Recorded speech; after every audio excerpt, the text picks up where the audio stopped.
Good evening, everybody, and a very, very warm welcome to tonight's masterclass.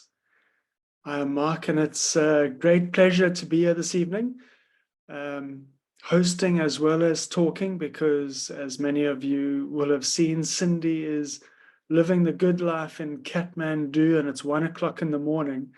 So she has asked me to host myself in this masterclass presentation, which is an unusual thing. And I suppose it's also been quite a long time since I've actually done a class like this. So it's fun to be back behind the screen, back behind the camera, and talking to everybody. So let's run through a little bit of housekeeping, an outline for the evening. We're going to do a little welcome, little opening exercise to just come into the space. Then we're going to work through a few sections that I think are important for the topic tonight.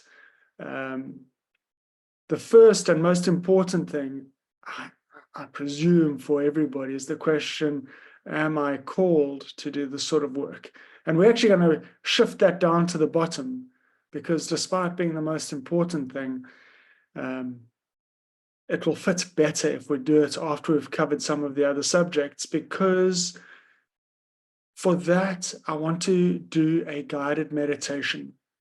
And we're going to do a guided meditation to connect to our soul and actually find out from our soul if we should actually be doing work as a healer, and if that should actually be in the form of a career. So we'll be starting off looking at the question of, am I capable of doing this sort of work? Am I worthy of doing this sort of work? Am I blocked from doing this sort of work? And once we've done the meditation, we will also go to a Q&A, because, I've obviously got what I think is important to me, and I don't know what's important to you in terms of this topic. So we will go to a Q&A, and Q&A is actually my favorite part of the whole thing, because, there's no time to prepare. So the answers are either channeled truth or honest truth from my experience. So, feel free to pose any question that comes to mind when we get to the Q&A. And when we get there, you'll notice that because we're doing this in meeting formats, I've muted everybody, or the system has muted everybody, and the system has made it impossible for you to unmute yourself. This is because we've got 40-odd people in a meeting, and you can imagine the chaos that would ensue if everybody could unmute themselves or accidentally unmuted themselves, and we would be hearing everybody's background noises. So when we get to the Q&A, if you do want to actually speak, I will unmute you, so that's not a problem. So let us, now that most of the people are actually in the space, let's just take a couple of deep breaths and bring ourselves into this meeting. So take a few deep cleansing breaths and just relax the body, shake off any tension that you might be holding anywhere in the body.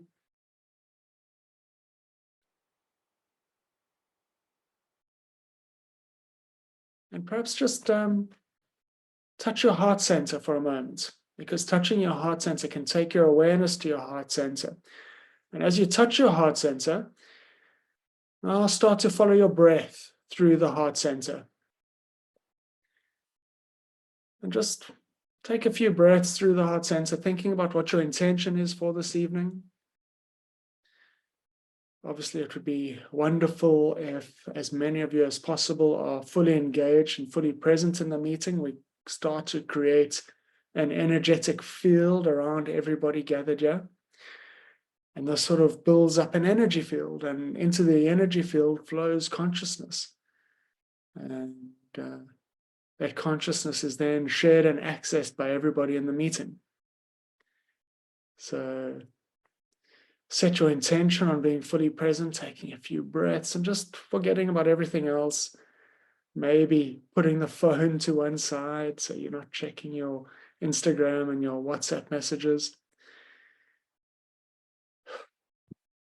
just releasing any remaining tension from the body. And now perhaps just put into the little chat box at the bottom your name and where in the world you are. Because in this sort of post-COVID time, we find that the world is more of a village. The whole planet is accessible. And it's just wonderful for everybody to see where everybody is. So, yeah, wonderful to see so many of you and to recognize some of the names, which is great. Then, before we get started, one last little thing that I want to share with you is a poll. I need to close that.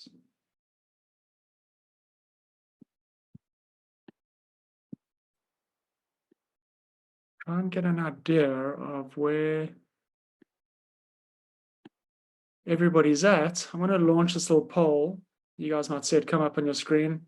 Just take a moment to take a look at that and maybe answer if you can. And that helps me to get a better understanding of where everybody is and what everybody's doing. Now, I suppose we should probably start with why me? Why am I giving this talk this evening? And I did wonder the same, but as I reflect on this, the question of why did Cindy ask me to present this seminar tonight with this masterclass? And it's probably because I went through this journey quite intensely. I was blocked. I felt unworthy. I felt incapable of doing this work. And although I was called, because I was so blocked and feeling so unworthy, I didn't hear the call for a long time. And what happened for me is I thought that I should be in this career that everybody else approved of. And so, I was striving to make it as an entrepreneur because, that's what I thought was approved by society, by my parents, by my friends. And because I was so blocked and wounded, it all came crashing down, and I lost a lot of almost everything. I had to sell the car, almost lost the house, was living on a few rands a day, really struggling to make ends meet, and it just all stopped, and nothing was working. And then when I started healing, at the time I started healing, I reflected back a few years later. I had like a whole handful of books on healing on my bookshelf. I had never considered healing as a career for myself, although I had more than 5 books on healing that I'd read. And I'd read a whole lot of spiritual stuff. I was on the spiritual path and doing, a lot of work on the consciousness and a lot of meditation, but I just never considered healing as a possibility for myself. And when I started healing, the door started to open for me. Every door that was once closed suddenly opened. People started coming, and several years down the line, I've got a pretty busy healing practice. And we'll get to that later, but I'm pretty much booked up 6 to 8 weeks in advance. I see about 20 clients a week. And if you had asked me 10 years ago if this was possible, I would have said no ways. So as we go through the presentation this evening, I'll share with you some of the things that I find useful, and hopefully you'll find them useful too. Okay, so let's take a look at the poll. So we've got about a third of the people who haven't done any healing, but are curious to try. Another third of the people are studying to be a healer. There's about 20% that have done a little bit of healing, but have never charged. And 16% of the people this evening who are already doing professional healing, but are looking to expand their results. Let's share that. There we go. Now you guys can see that.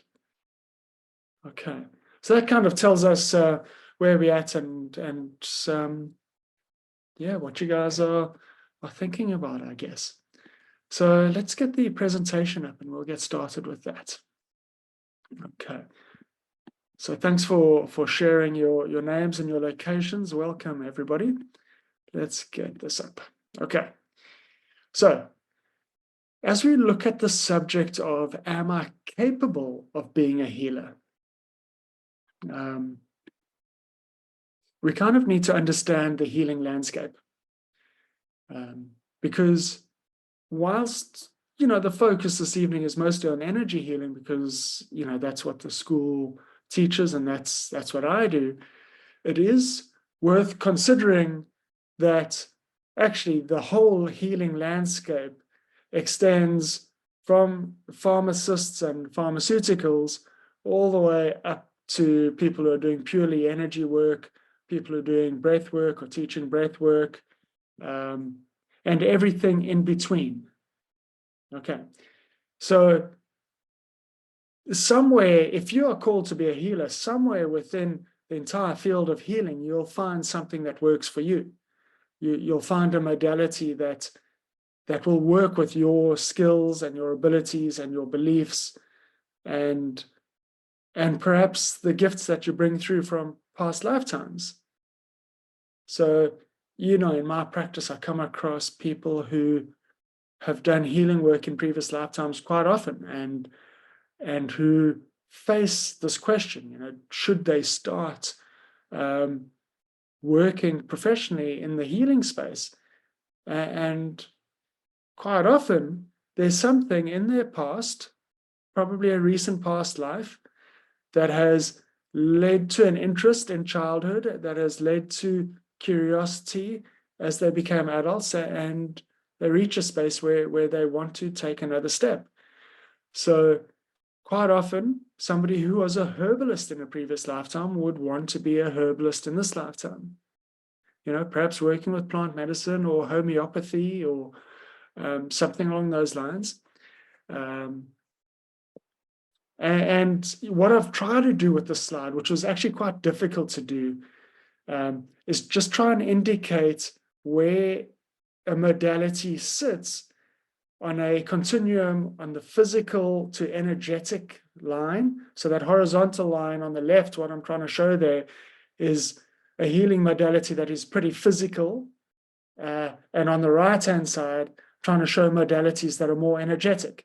So energy healing, we don't do any physical work, we just do energy work. So it's like completely energetic. But on the other end of the continuum, like something like surgery, you break your arm and you go to A&E, they're going to do a very physical process there, and that is completely appropriate.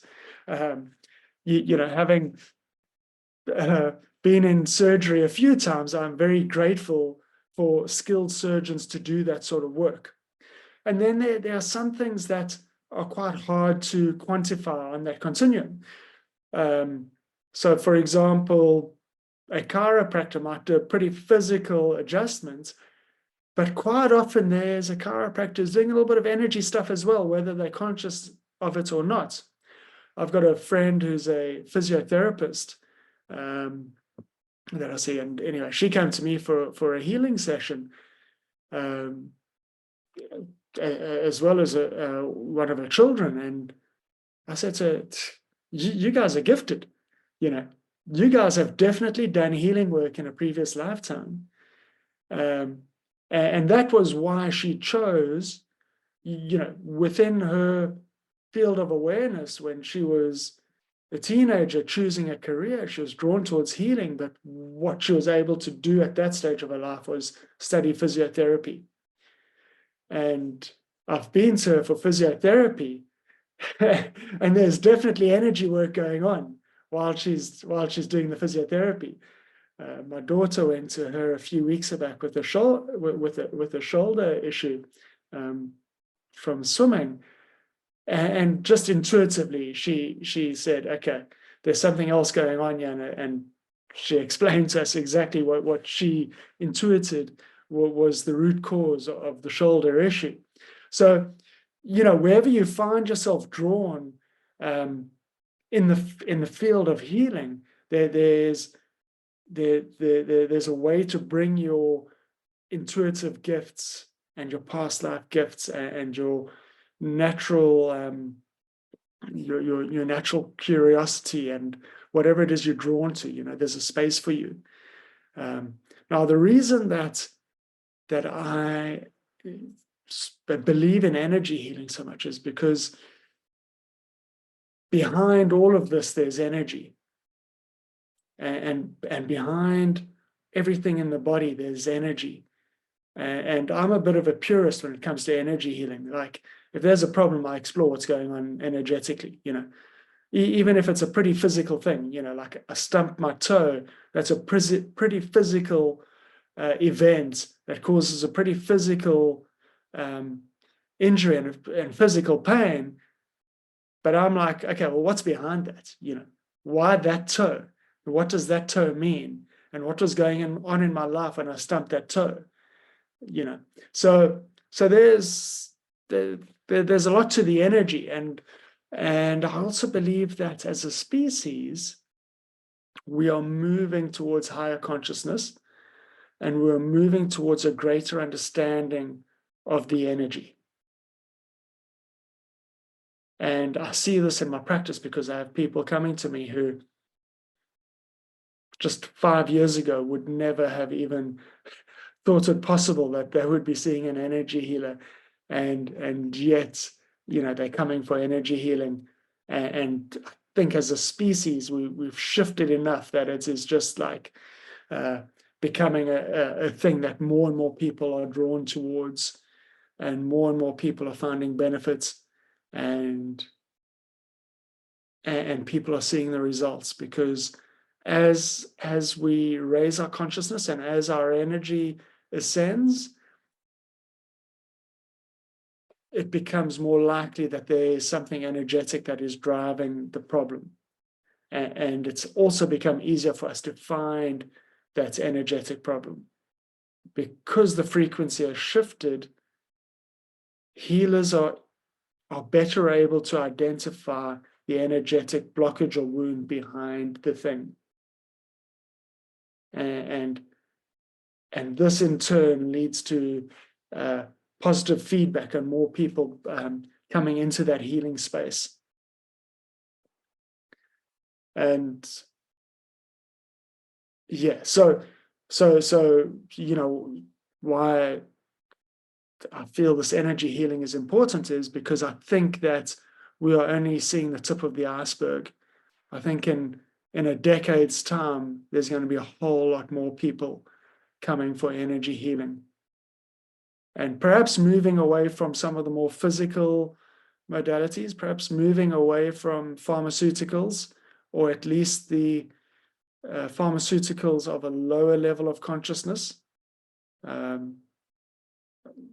don't want to say that pharmaceuticals are bad. I think some have a higher vibration than others. Okay. I had a toothache a few months ago. I had a problem with one of my teeth. I took Panado. Okay. I needed the painkiller. Went to the dentist, and the dentist gave me a painkiller for afterwards. That was what I needed. Other than that, I do try and avoid pharmaceuticals, but there's a time and a place for everything. There's a time when it's needed, and there's a time when it's not. But I think that people are moving away from that, and more people are looking for something a bit more conscious and perhaps a bit more energetic. Okay. So if you can find a place in that healing landscape for yourself, then do you feel worthy of choosing a career that you enjoy, a career that really makes your soul sing? Do you feel worthy enough to attract sufficient clients to make a living, to cover the costs that you need to cover to live on this planet? And yeah, do you feel worthy enough to charge? Now, all of this is a journey rather than a switch. It's not something that you suddenly, click a switch and feel worthy. And you don't suddenly attract 20 clients a week from the get-go. It takes time to build up a practice, and it takes time to build a career. And it takes time for your rates, your charge rates to grow. So we put that all into a survey that we sent out. Some of you guys have seen the survey. We sent it to a lot of the graduates from the school, and shared it with a few groups that I know, and it was quite interesting because you get a sense of what other people are charging. I don't really know what too many people charge. I've only been to a handful of people that I go to, but it was really quite interesting to see that and to see how people's careers progress. And so I'm going to share that with you now. If I can get to, sorry, 1 second.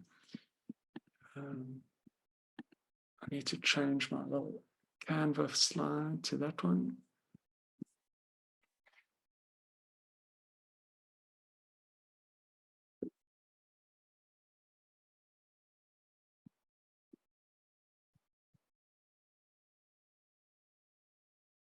Okay. Let's share this. Okay, so to provide a brief understanding of who replied to the survey, the first question looks at how many years experience does the respondent have as a professional healer. Now here you can see most of the respondents have 1 year or less. 2 years or less, we're at 12%. So less than 4 years, we've probably got about 50% of the survey results. And then we had 25% of the survey with 10 or more years experience, and 2 people with about 8 years experience. Okay. These are the modalities that they're using because this was done through our community. Most of the people are doing energy healing. Okay. But a lot of people who do energy healing are also doing other modalities. And it's also true that some people do energy healing to complement something else. So, for example, there are quite a few people who study counseling who also become energy healers, and they work the two together. Some people teach yoga and do healing as well. So yeah, those are the modalities that are represented. And most people are doing a client session of about 60 minutes. So 37.5% of the respondents are doing a session of 60 minutes, 20% doing 75 minutes, and then 90 minutes is 8%, and 45 minutes is also about 8% or 7%. So you can see most people are doing sessions between 45 minutes and 90 minutes. Okay, so my sessions are about 75 minutes, just because I feel that's what I need to get through the session and without doing too much. Okay. Now, here's the interesting part is, what is your average charge rate per hour? Now, remembering that a lot of the people only had about 1 year's experience, or less than 4 years experience, this, on the left-hand side, we have $15 per hour or less, and on the right-hand side, we've got $150 per hour or more. Nobody was charging $150 per hour or more, but we had 2 people charging $130 per hour, 1 person charging $110 per hour, and 2 people charging $90 per hour. So, these at the top end of the scale, we probably find that those are the people who have the most experience. And, if you're thinking of whether or not you can have a career in the healing space, that's probably, this is probably where the rubber hits the road. This is probably like, can this work? Can I earn enough? Is it going to be viable? And, I'd say that it is. But I don't know what your living costs are. Okay. Okay, we'll take a look at this perhaps. Let's see if it works. I don't know if you guys can see that all right. It's years experience and charge rate. So on the left-hand side, 1 year or less professional experience, and you can see these colors correspond to $15, $30, $40, and $50 per hour. And then up to the right-hand side, people with 10 or more years experience, and you can see they're charging at the top end of that scale. They're $110 per hour or more, $100, $90, and then $70 and $60. So, people who've got 10 years or more experience are charging more, and they're charging, let's say, between $70 and $110 per hour for their sessions. Okay. How many client sessions do you do per week on average? So this question, this goes up in 2. So on the left-hand side, we have 2 sessions or less, and there's 8 people doing that. And on the right-hand side, 20 sessions a week or more. So you get an idea of what people are doing. It seems that most people are doing less than, or 10 or sessions or less per week. What we don't know is whether that's out of choice or just because they're still building up a client base. But I suspect a lot of people will be choosing that level or doing something else on the side, or just, happy to have the work-life balance. And the final question that we looked at was, where are the clients located? And in this survey, Europe and Great Britain got the larger portion of the answers. Over 75% of the respondents in this survey are getting most of their clients from Europe and Great Britain. Okay, so let's see now.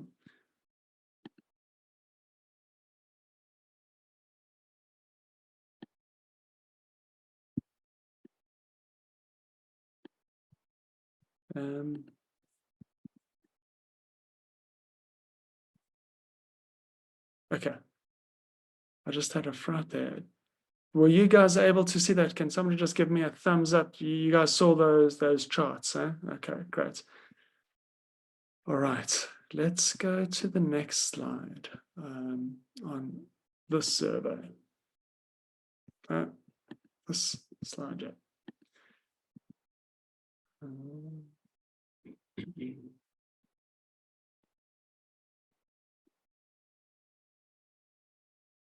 Okay. There's some interesting stuff that we probably need to take a look at, because if you're feeling called to become a healer and you think it could be viable, the obvious question is, well, what's stopping you? And one of the areas that the obstruction could come from is the ego. What will others think? What if I fail? What if I'm persecuted? So these are all the fears of the ego, the false identity that we hold of ourselves. And yes, these were my fears. This is what was blocking me.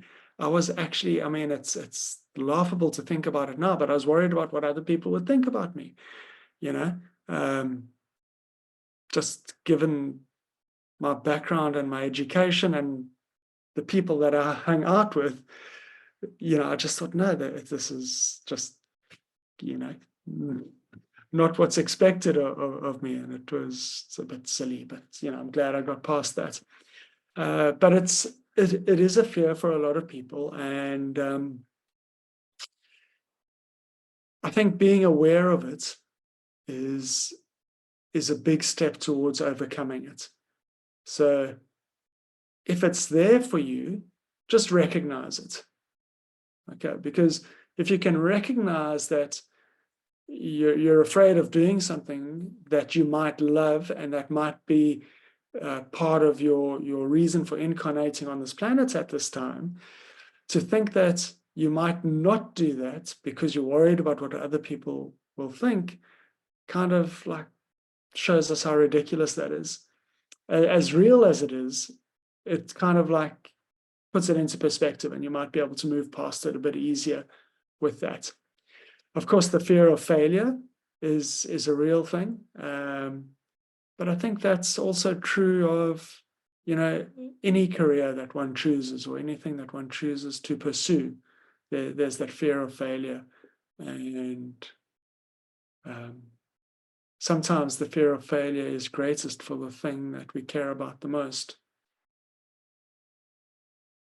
But again, recognizing it and being aware of that helps us to overcome it. Because if this is your soul path, if this is something that your soul wants you to do in this lifetime, then failure is really almost impossible. Because once you start and once you bring your heart and soul into it, you'll be driven towards success. And I'm saying that, and I'm also recognizing that our definitions of success change as we start to shift to higher levels of consciousness. And then, of course, there's the fear of persecution. The fear of persecution is different today.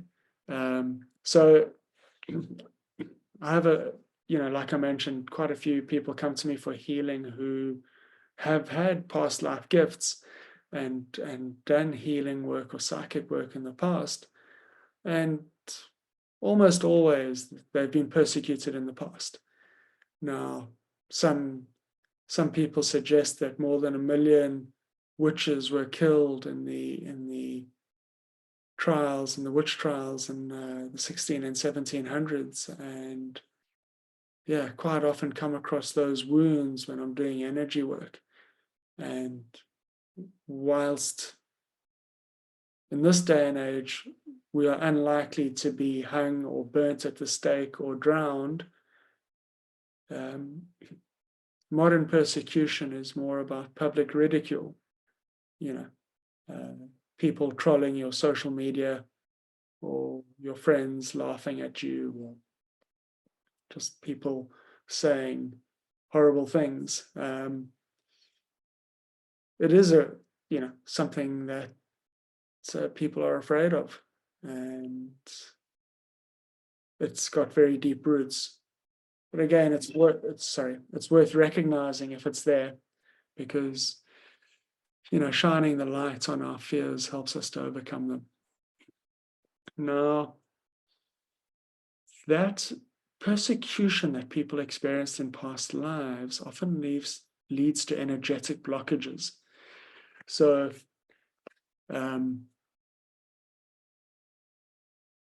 let's come at this from a different way, a different angle. Besides these ego blockages, okay, so if we go back to these blockages that I'm calling the ego blockages, what happens when we start on a path of healing and we start to live through the heart and we allow our soul path to start unfolding, we can experience something that some people call an ego death. Now, the ego death is really when a part of the ego dies. The ego being the sort of false identity that we hold. And the ego death is really quite a traumatic experience for the ego. Now, as far or as deeply as we are identified with the ego, we will find that experience traumatic. So, for example, I mentioned that I was trying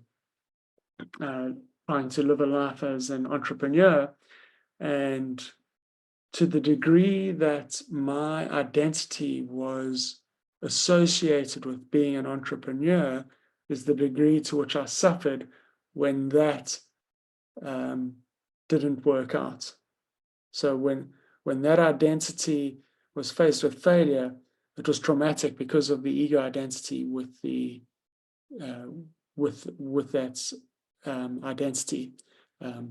So as you walk along this path, being aware of what's happening makes it a lot easier. So as that ego death unfolds, you can actually allow it to die. You can allow the ego to become dislodged and to disintegrate, and to have less control over your life and over your life path. If you're unsure of what your ego identity is, take a look at your social media and see the sort of things that you're sharing on your social media, especially if you sort of go back a few years to when Facebook first launched, and you can, if you're not embarrassed by the type of things you shared on your Facebook when you first joined, then you've done pretty well. But all of this is kind of giving us a clue as to what the ego identity is or was. Okay. So if we take a step now towards the energy blockages, there are a number of key areas where people who are blocked in their careers, and especially people who are blocked on their healing career or the healing path, these are the areas that kind of like really show up a lot, when I work with my clients. Now, firstly, if we take a look at which of the chakras are blocked that are impacting career, it's going to be the base chakra and the solar plexus chakra and the heart chakra, as the most important chakras to really get that career energy going. Of course, if you want to do work in the energy healing sphere, or you want to do some psychic or intuitive work, then at some point you'll need to do some healing to the brow chakra and the crown chakra. But for anybody's career, whenever anybody comes to me and they're struggling with their career, it's going to be the base chakra and the solar plexus chakra and the heart chakra. Then we look at the past life wounds. So when somebody has been persecuted in a past life, now so many healers have had these lifetimes where they were hung or burnt at the stake for what they called witchcraft. That leaves an energetic wound in the energy field. Quite typically in the first layer of the aura, there'll be a wound from the physical trauma, but it also leaves an emotional trauma, sometimes within the heart field, as a fragmentation of the heart field, which we might call soul loss, or a wound in the heart field, and also then in the soul. So the energy of the soul, which is kind of like another layer to our energy field that kind of sits and surrounds our energy body, that soul can become fragmented through trauma. It can have wounds from those traumas, and it can also become dislodged from the body. So we start looking at something that I call the soul embodiments, and when there's been a lot of trauma, the soul isn't fully embodied through our physical body and through our energy body. It's kind of sitting separate from our energy body and from our physical body. Now, the soul embodiment comes through the assemblage point, and the assemblage point comes through the heart center. When you heal the assemblage point, you allow the soul to be fully embodied. This is perhaps one of the single most important things for getting somebody flowing on their life path, to getting their life moving forward.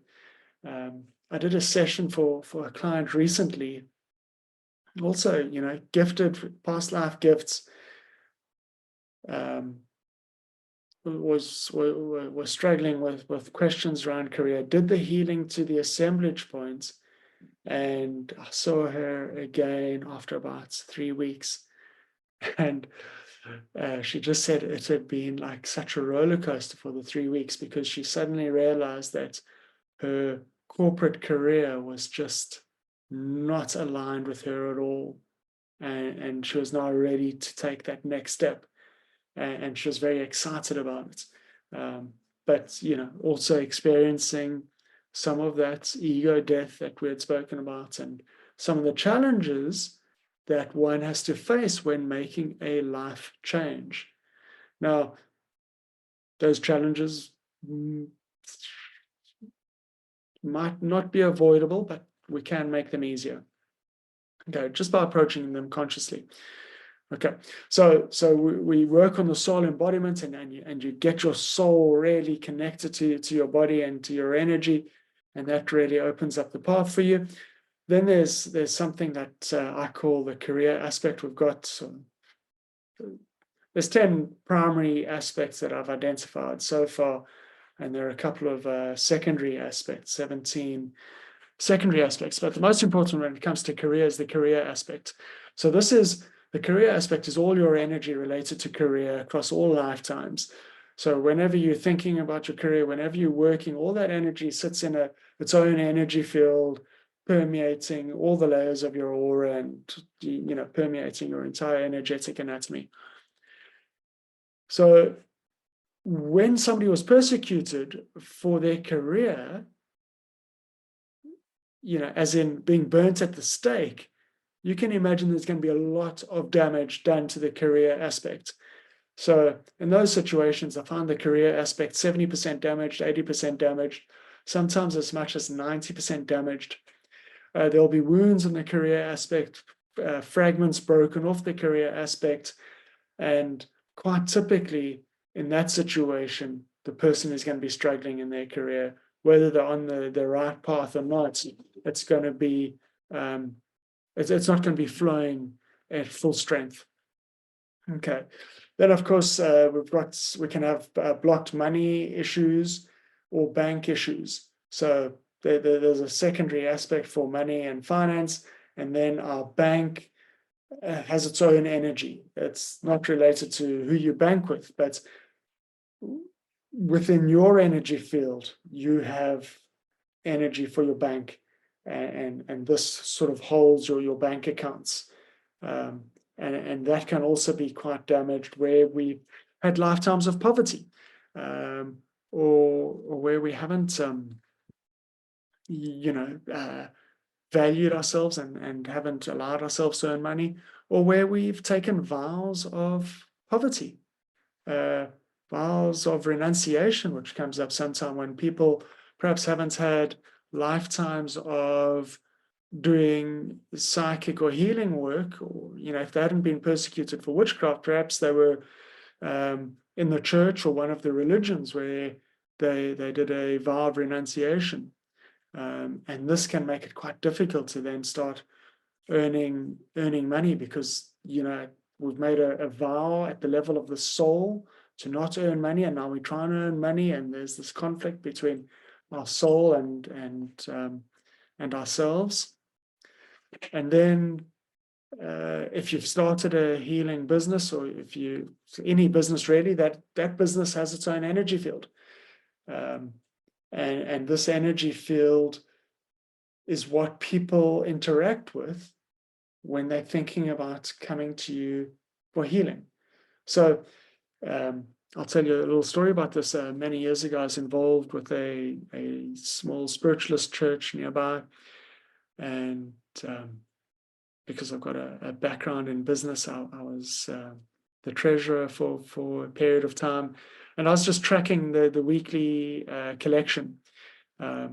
And the other thing that we had, we were hosting talks twice a month, and I was just tracking all of this in a spreadsheet. So I had a spreadsheet, and I knew exactly how much we collected, first week of the month, second week of the month, third week of the month, and so on. And I'll track this over a period of time, and you can see like a trend. And what was very interesting is when there was conflict on the committee, the collections dropped off. When the committee was harmonious and happy, collections went up. And I saw this a number of times. If there was a disagreement at the committee, collection dropped off. And this is kind of what's happening with your business energy. When your energy is good, your business energy is good. When your energy is down, your business energy is going to be down.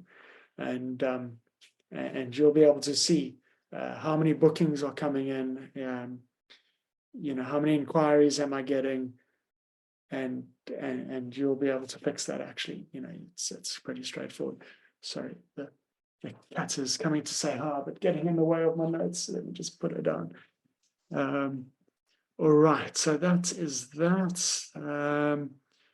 Am I called? Great. We're on to the final step before Q&A. Now, if you have sat here through this presentation so far of about 45 minutes, if you've signed up for this webinar, you are called. I mean, I think that is pretty clear, because nobody else would have actually signed up for this webinar. Nobody else would have sat and listened to this. But being called and doing something about it are two very different things. And not everybody who is called works as a professional healer. So back in the day, many years ago, when I was involved at that spiritualist church, I had the privilege of meeting the most powerful healer I've ever come across. She was 90-something years old and healed every Sunday night before the service. We did voluntary healing before the service. And that's probably where I actually first started doing healing, was doing this voluntary healing before each Sunday service. And she did that every week for decades. I mean, probably for 70 years of her life. I went to her one night, toothache. I was having such severe toothache. I was in so much pain. If my teeth touched, I was like wincing, it was so painful. She put her hands like this on my face. As I was lying on a healing bed with my eyes closed, she put her hands on my face, and after 5 minutes, the pain was gone. Gone. She was, I mean, and she had so many stories, people in that community would tell stories about the healings that she had done. She never charged for healing ever. In those 70 years as perhaps the most powerful healer I've ever come across, she never worked professionally as a healer. She just did it voluntarily.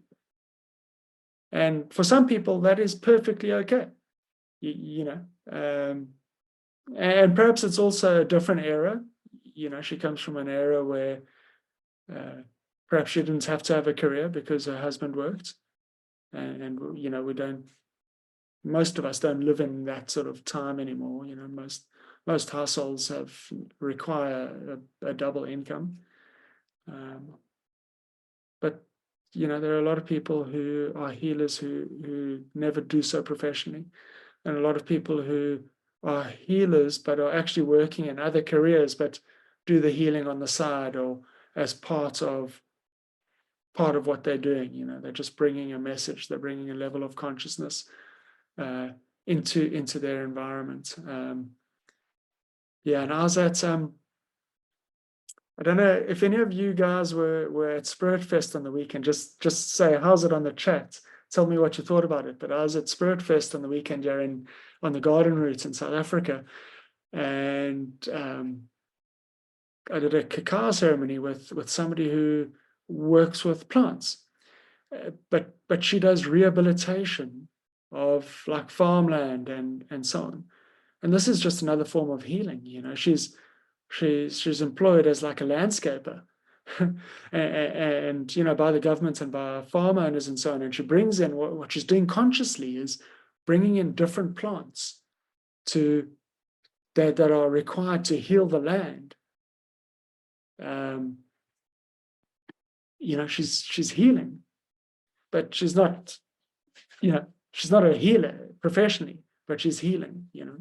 So all of these things are possible, and there's many variations and ways to do it. Okay, so moving on. I've been rambling on for too long now. It is time to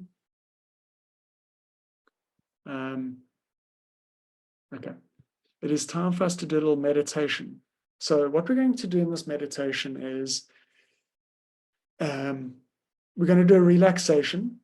And what I find with meditations is if we get the first part done well, the body of the meditation will be quite easy.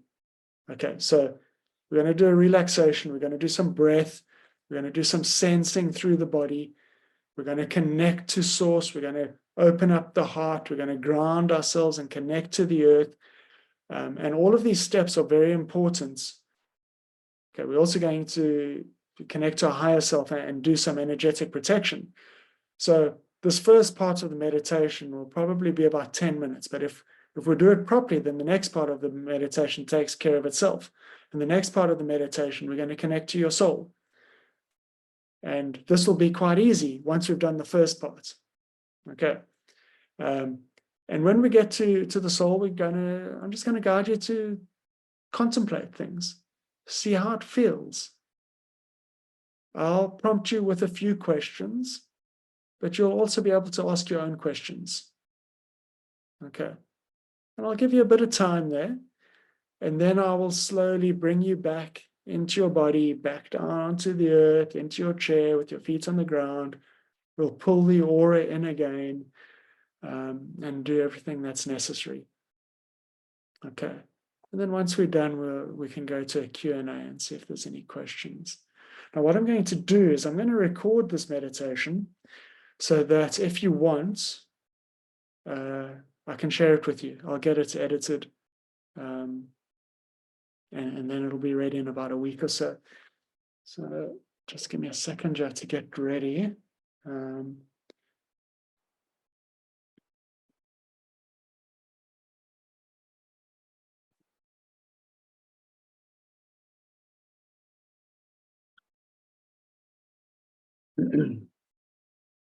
All right.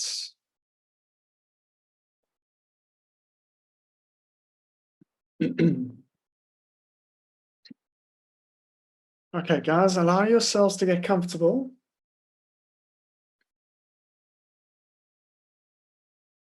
Just take a few deep cleansing breaths. Maybe just adjusting yourself so that your body is adjusting yourself so that your body is comfortable.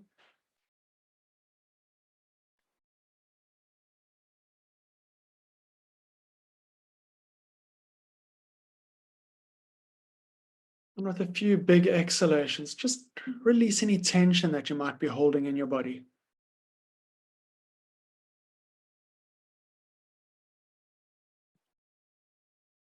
Allowing the shoulders to soften and relax.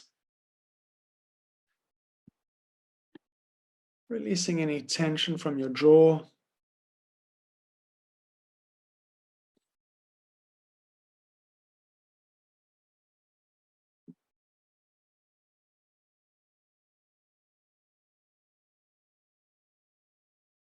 Relax the scalp and the forehead. And take your awareness to your breath. As you follow your breath, Allow the tummy to expand as you breathe in.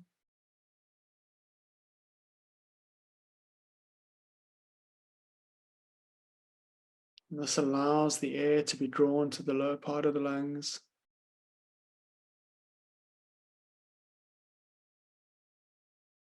And now with your next few breath cycles, count your breath in for a count of 4 and out for a count of 4.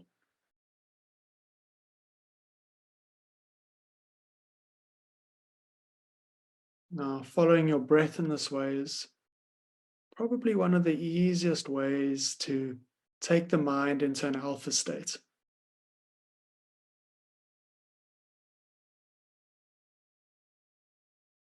You might notice yourself slipping more deeply into relaxation as you follow your breath.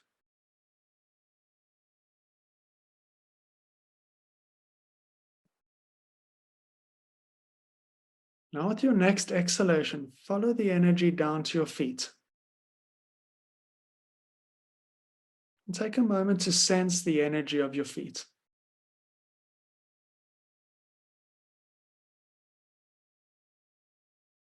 Feel your feet on the ground. And notice how they feel. Perhaps you'll notice how the energy feels between your feet and the earth.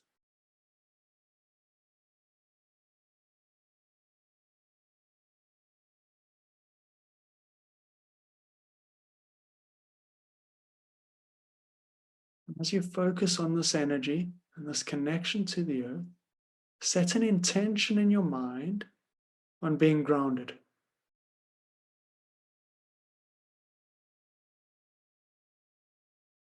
Perhaps just stating a simple affirmation in your mind: I am grounded.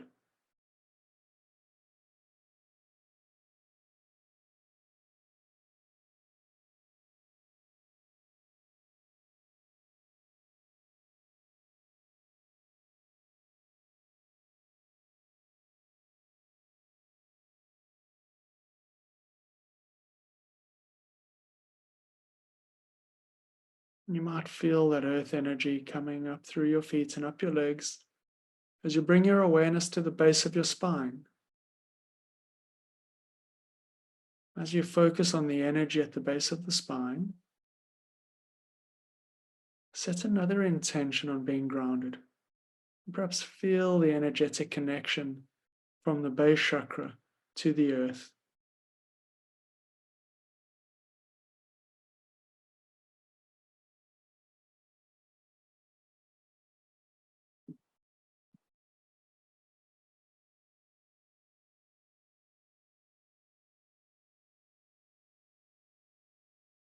And now bring your awareness up to your heart center in the middle of your chest. Taking a few breaths through the heart center.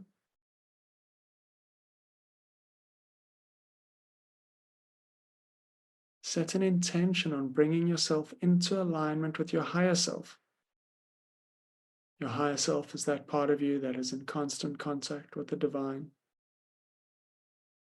the part of you that contains all knowledge and all wisdom, and the part of you that has access to all the answers to any question that you might ask.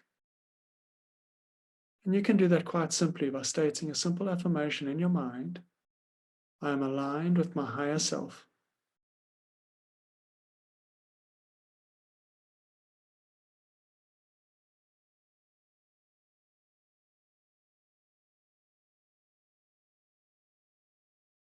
And you might notice an expansion at the chest as you say that. You might feel your energy field growing stronger. Now take your awareness up to the top of your head.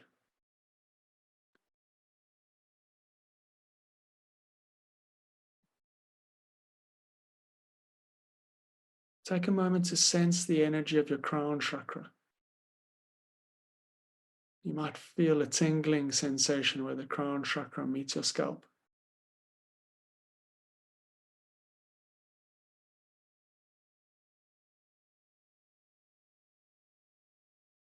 From your crown chakra, take your awareness further upwards Take your awareness up to the highest points of light that you can imagine, up to the source of all creation.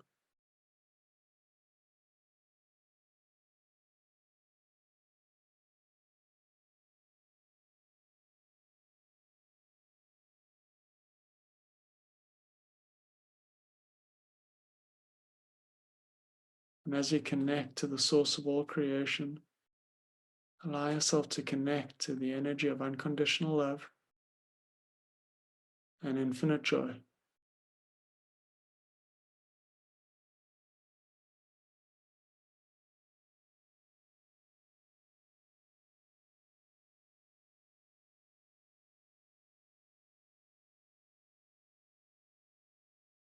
And as you connect to this energy of love and the energy of joy, set an intention in your mind on bringing yourself into alignment and into attunement with the light.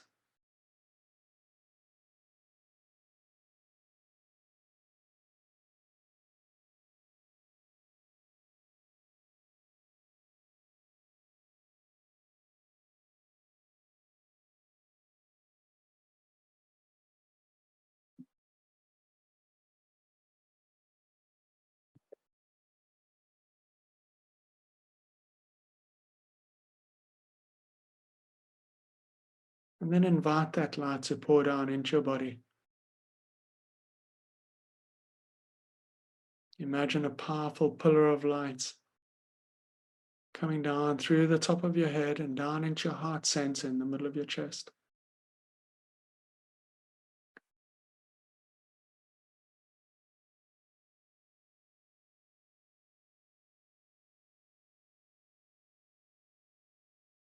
And as you bring your awareness back to your heart center,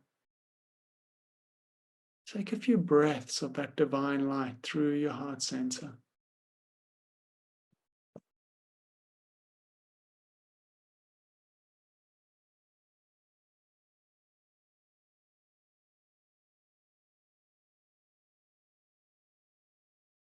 Imagine breathing the energy of unconditional love and infinite joy through your heart.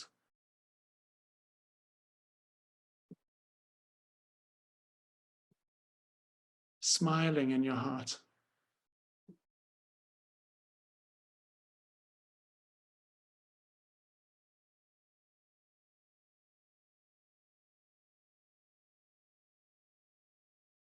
Now perhaps you will imagine this energy as pure white light. With your next 3 breaths, breathe this pure white light infused with love and infused with joy. Breathe this light throughout your entire physical body. Use your breath to send this light down to the tips of your toes,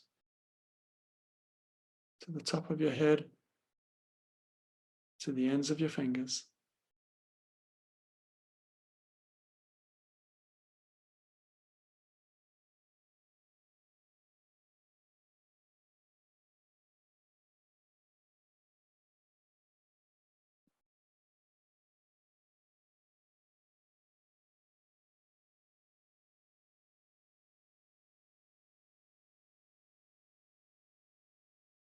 And with your next 3 breaths, breathe this light beyond the body.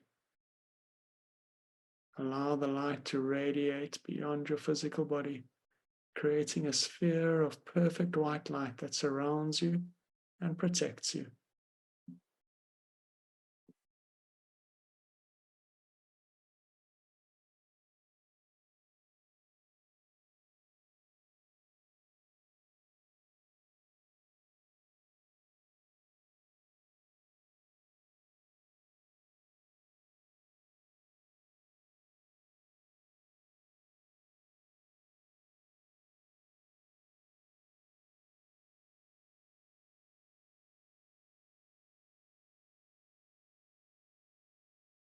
And now, as you bring your awareness back to your heart center, set an intention on connecting to your soul. This can be done quite simply by stating a simple affirmation in your mind. I am now connecting to my soul.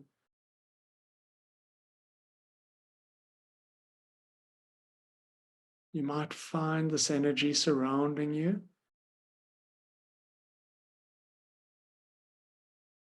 or you might find it helpful to take your awareness up your divine channel in the direction of the Creator.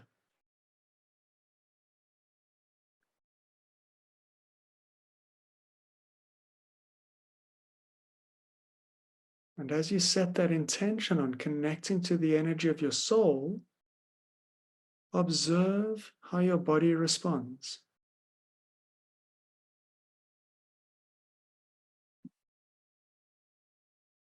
Notice how the energy feels.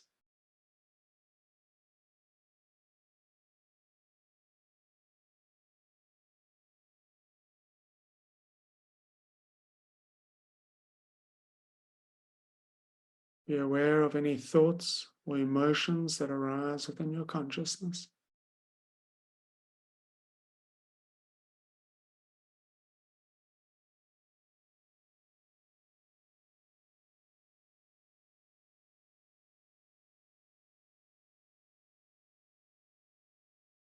And imagine looking at your soul.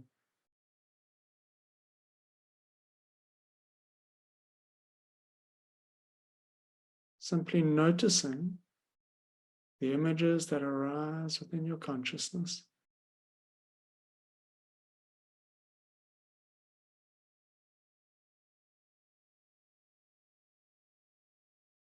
You can say hello and greet your soul.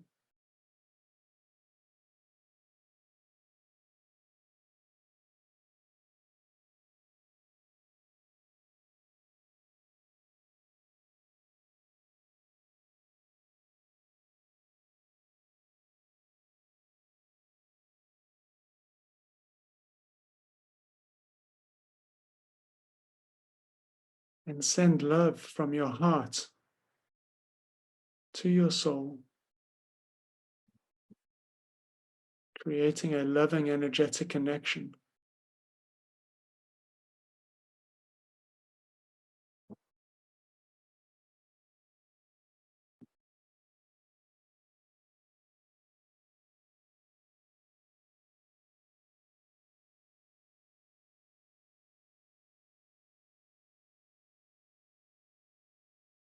You can ask your soul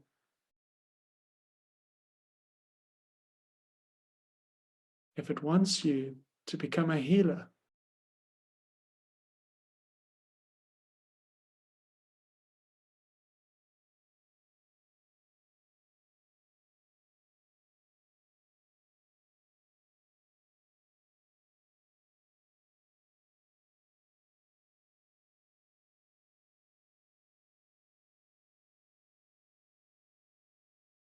And how that might look for you specifically.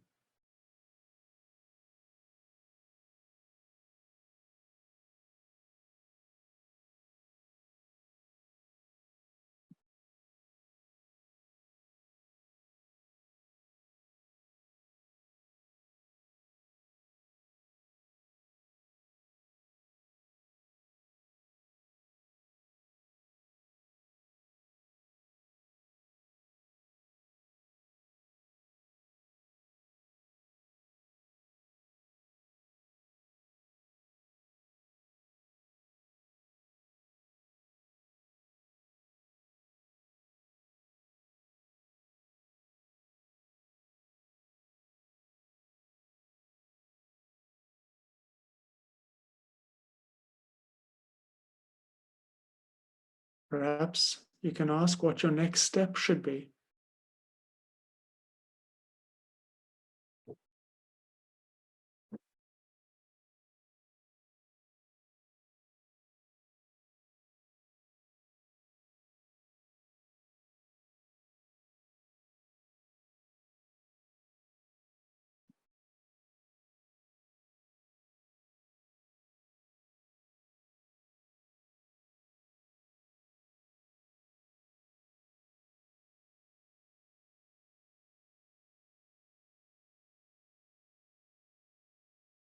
And spend a moment or two asking any other questions that you might have for your soul.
And then start to wrap things up with any final questions.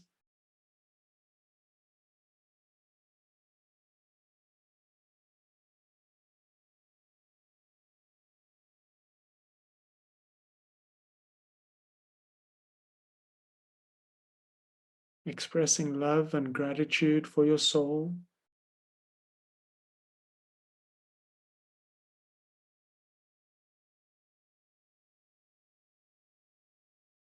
Giving thanks for the guidance.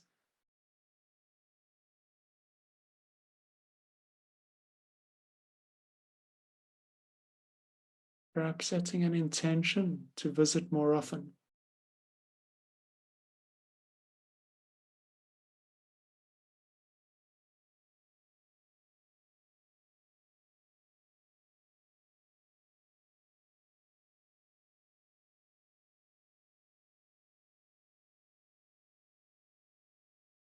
And then when you're ready, saying goodbye. Slowly starting to bring your awareness back towards your body.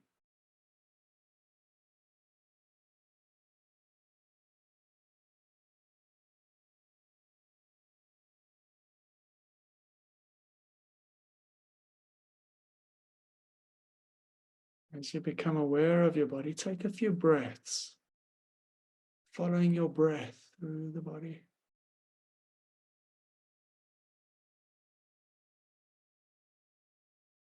Taking your awareness to your feet, feeling your feet on the ground.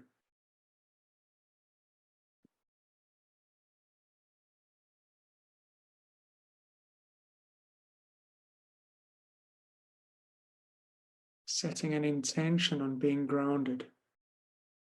Or simply stating a simple affirmation in your mind, I am grounded. As you focus on the energy of your feet, feeling that connection between your feet and the earth, perhaps moving your toes.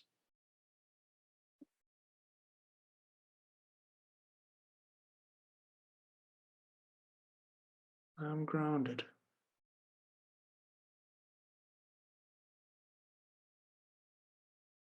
And bringing your awareness to your heart center.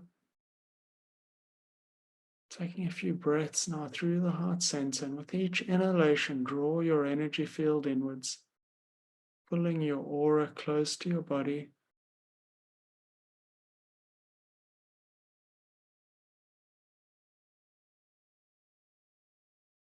Setting an intention on drawing your chakras inwards.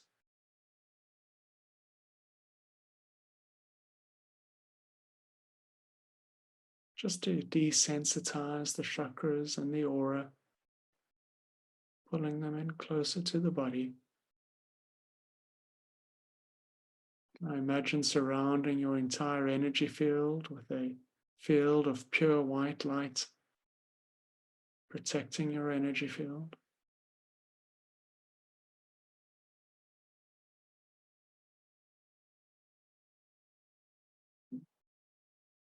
And then imagine wrapping yourself in a cloak, a velvet cloak, You can choose the color of the cloak. Wrap this velvet cloak around your energy field. Draw it inwards, tie it around your waist. You can place a hood over your head if you like. And then take a few more deeper breaths now through the body, perhaps stretching, perhaps moving your fingers, moving your feet. Slowly becoming aware of the space around you, perhaps the sounds in your home, the light through your eyelids, bringing yourself back towards a waking state of consciousness. And with a few more breaths, when you're ready, you can open your eyes.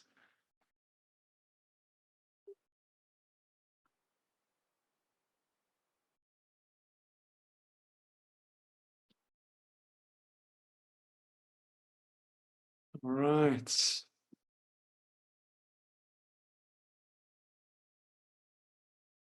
Let's see, it'd be great if you guys could put your videos on. I just want to make sure everybody's looking all right and back in their bodies. Nobody's still flying off with the fairies. Everybody here? Okay, great. So what we're going to do now is I'm going to just share something else. There we go. Q&A. Then my contact details for anybody who wants those. And then this is the link to the, so what I'm going to do with that meditation is I'll get it edited and it should be ready in a week or so. And then whoever signs up on this list can get the meditation. Okay, there's my contact details if you want to take them. But what we're going to do now is actually a Q&A. So let me stop the share. I'm going to find the link for that. Sorry, I want to put the link into the chat, and then you guys, it's easier to copy. It's the chats. Okay, so if you register there, I will share the meditation when it's ready. I'll put it on my website, so you guys can go and listen to it if you want to repeat that. And there are a couple of other meditations I've got that should be available on that website. Otherwise on mine. But what we're going to do now is a Q&A. And while we're doing the Q&A, I'd love to just hear your feedback on that meditation. So maybe if everybody just shares some feedback, if you're called to do so, what did you like most about that meditation? Or did you get a message from your soul? You know, what did you manage to connect to your soul, and did you get a message? Put that in the chat, because I think it's nice for me to go through that, you know, with the recording. I won't be able to read it all now. But it's nice for you guys to see other people's experiences, because we can learn quite a lot from each other and from the experiences others have. So yeah, put some feedback from that meditation into the chat box.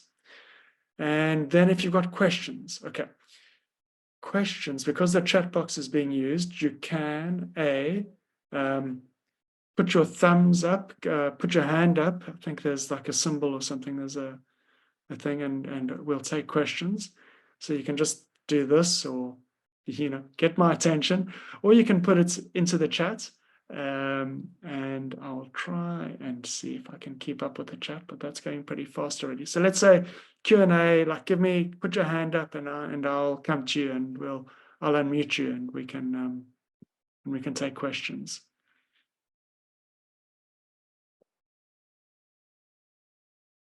No questions.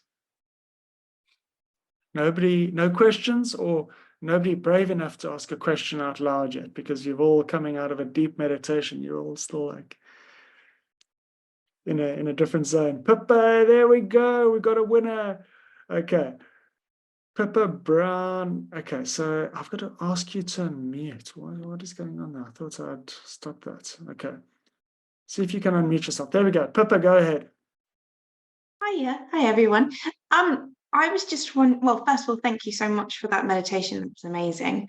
And my question was, how, as a healer, do you protect your own health when you're working with clients? Because as my understanding is that you have to protect the solar plexus as much as possible when you're working with a lot of clients and their energy and what they're bringing up. So how do you go about that?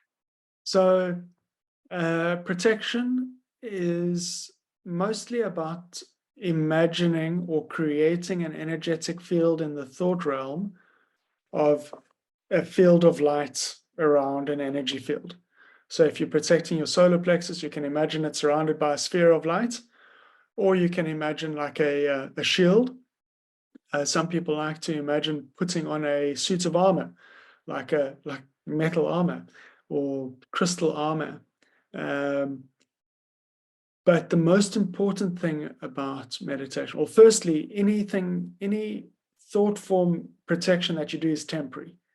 So if you create, so what's actually happening in the thought realm is you're creating energy that surrounds that field of energy. So in this case, it might be the solar plexus, but really when I'm healing, I'm surrounding my entire energy field with light. I'm also calling in archangels to be in that space, to protect the space, to keep that energy at a high vibration. But the most important thing about energetic protection is healing your own energy field, because any breach of your energy field is going to be via a wound or a blockage that has not yet been dealt with. So to the extent that your energy field is still damaged will be the extent that it's vulnerable. But there's this magical thing that happens in the universe that you'll get clients at your level. So you're not going to be attracting somebody who's dealing with demonic possession until you're ready to deal with such a thing. You will get clients coming to you at your level. And so whilst protection is necessary, you're not going to be battling the dark forces until you're ready to do so. Okay. But keep up the healing and your energy will get stronger. There's something else that I recommend people do, and that's called light body strength. On my website, markbind.com, I've got a download page, I think. And I've got a meditation where I talk about some advanced protection techniques, one of which is light body strength. And, I insist people, but with my meditation group, I'm always banging on about doing light body strength and building up your energy field, because it's a field of energy and it's like a muscle. You can build it and you can make it stronger with your intention. I don't see any other questions coming up, so I'm going to tell you. Okay, there's three things on that meditation that I look at. Light body strength is the one. The other one is sealing your energy field. So, energy, a field of energy as its characteristics, and you can seal it like you would if anybody's done any sketching. If you remember doing sketching at school with a pencil or charcoal drawings, once you've done it, you'll spray it with like a sealant, like a film. I forget the name of it. There must be somebody, but that's like sealing it. Or if you've done any woodwork, once you've done some woodwork, you might seal that substance. If you've done a paint finish, you'll put a sealant over it. So it's kind of similar to that. And then reducing permeability of the energy field. So, people who are very empathic, sometimes their energy feels too permeable. It's got like leaks. It's too spongy. And with your intention, you can breathe light into it and you can reduce the permeability of the energy field.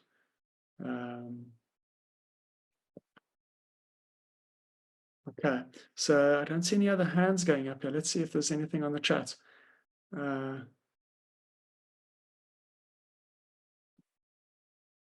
Any other questions coming up?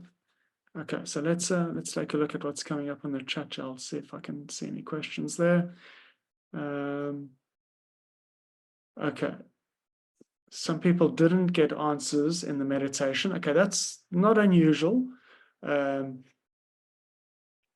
It's probably quite bold of me to go straight for the apex, straight for the most powerful meditation one can do with a group of people who perhaps haven't done a lot of meditation before.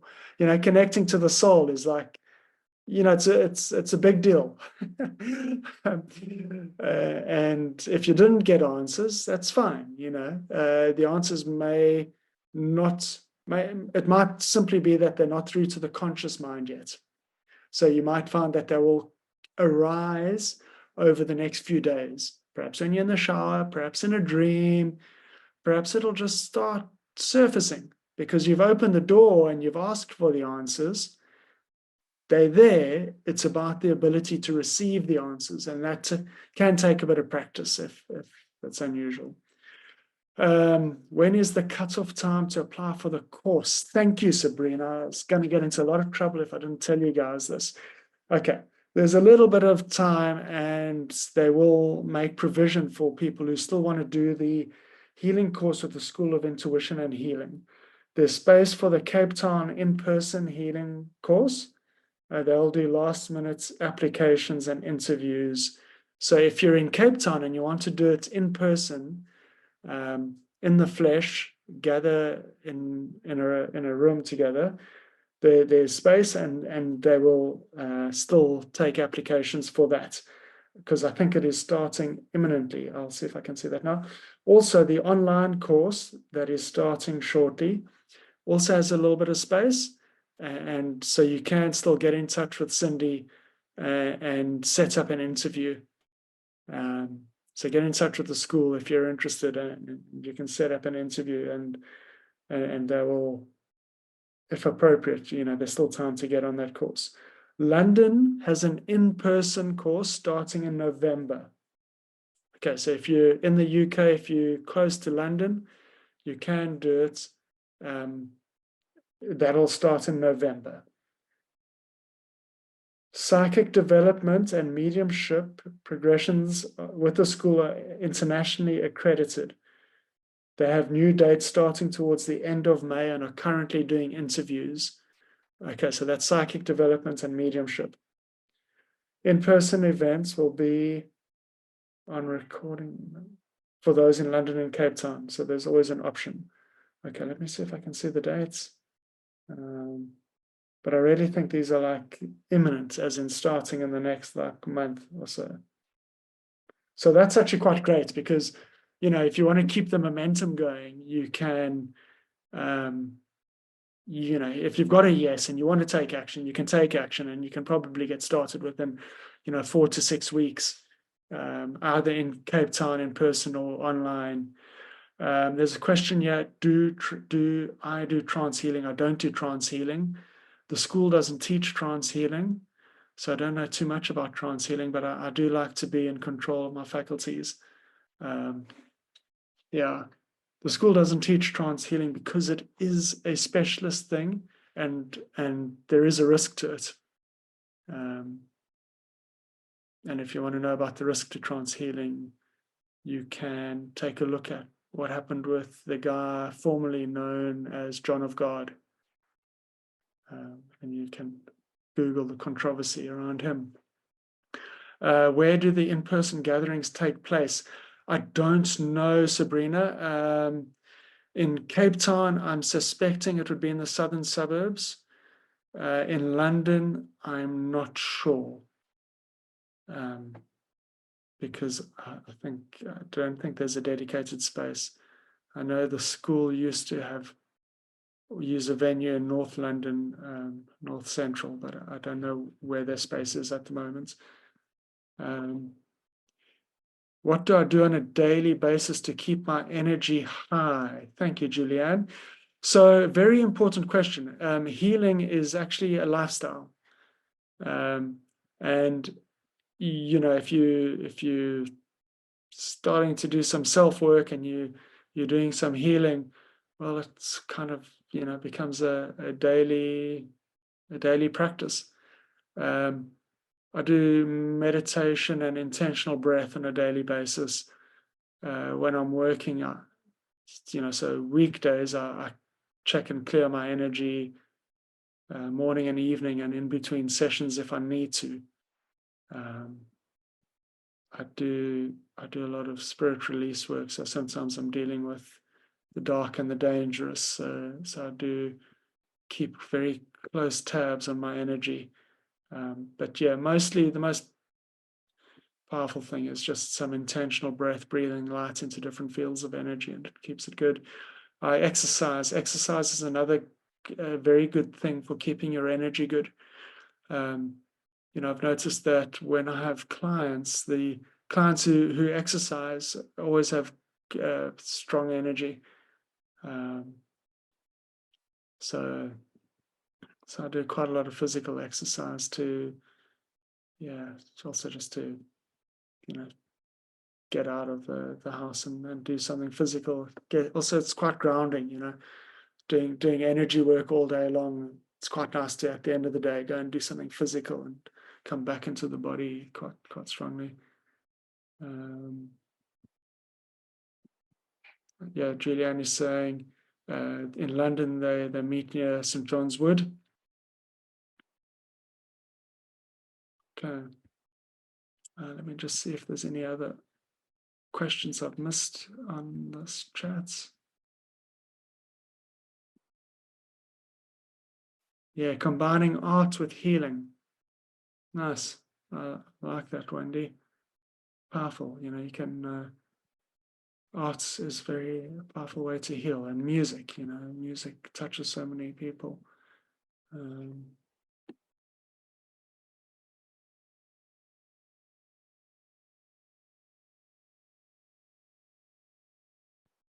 All right. Okay, guys, if there's no more questions, I think we can wrap things up. I have really gone over time because I did blab on a little bit and I forgot to check the time. So apologies that I've kept you here past your bedtime, if it is past your bedtime. If you've got any questions, feel free to reach out. If you need my deets, there we go. You can get in touch with me, others at the school. The slide deck will be shared tomorrow, I think. I'll send the slide deck to Josh, and he'll send it with the recording tomorrow, along with the link if you want to get access to the meditation. Otherwise, thank you very much for being here. It was really great to be sharing again, and hopefully I'll be doing more of it this year. Have a wonderful evening. Thanks, guys. Bye-bye.